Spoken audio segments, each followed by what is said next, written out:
নমস্কার বন্ধুরা, ethical porn watching নিয়ে একটা আমায় অনেকে ভিডিও করতে বলেছেন। What is ethical porn? Porn masturbation কি ভালো? একদমই নয়। ম্যাস্টারবেশন ভালো, সেটা নিয়ে অনেক কিছু ডিসকাশন করা যেতে পারে, কিন্তু আজকে সেটা টপিক নয়। আজকে হচ্ছে is what is ethical porn and how is porn addiction, কখন অ্যাডিকশন বলবো না, পর্ন ওয়াচিং আপনি আপনার বেনিফিটে ইউজ করতে পারেন। নমস্কার, আমি ডক্টর প্রবীর বাসু, আমি একজন কনসালটেন্ট অ্যান্ড্রোলজিস্ট, মেন্স এক্সপার্ট। আমি চলে এসেছি আজকের ছোট্ট ভিডিও বার্তা নিয়ে। What is ethical porn?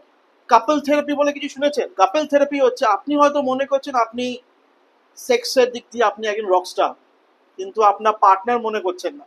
আপনি ক্ষুব্ধ হচ্ছেন, আপনি ডাক্তারবাবুর কাছে আসছেন, ডাক্তারবাবু মানে না চাইলেও ডাক্তারবাবুর কাছে আসছেন বিকজ আপনার গার্লফ্রেন্ড বা আপনার পার্টনার বা আপনার ওয়াইফ বলেছে ডাক্তারবাবুকে দেখাতে। ডাক্তারবাবু বলছে আপনি তো ঠিকই আছেন মশাই।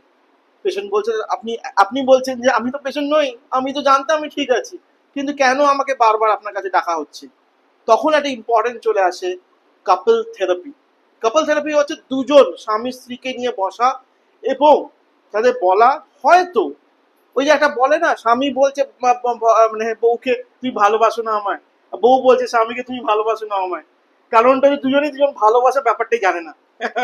মজার ব্যাপার না? ঠিক তেমনই হচ্ছে কাপল থেরাপি।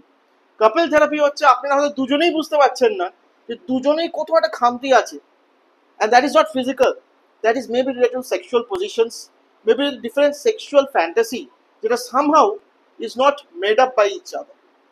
কোথাও একটা খামতি থেকে যাচ্ছে, সেই জন্য সেখানে বলা হচ্ছে, এবং এটা ওয়েস্টার্ন সোসাইটিতে very common. Before they have a sex, male and the female partners watch porn. কোনো সেক্স পজিশনে ওনাদের মনে হচ্ছে এটা ভালো, বা যেটা আমরা আগে আগে যেটা করিনি এখন করলে আমাদের সুবিধা হবে। কোনো সেক্সুয়াল ফ্যান্টাসি মনে হচ্ছে আপনার ভাল লাগবে, আগে আপনি যেটা করেনি কিন্তু এক্সপ্লোর করছেন। ভেরি ইম্পর্টেন্ট কনসেপ্ট, কিছুটা মিস্টিফাইং, কিছুটা মিথোলজিক্যাল, মনে রাখবেন।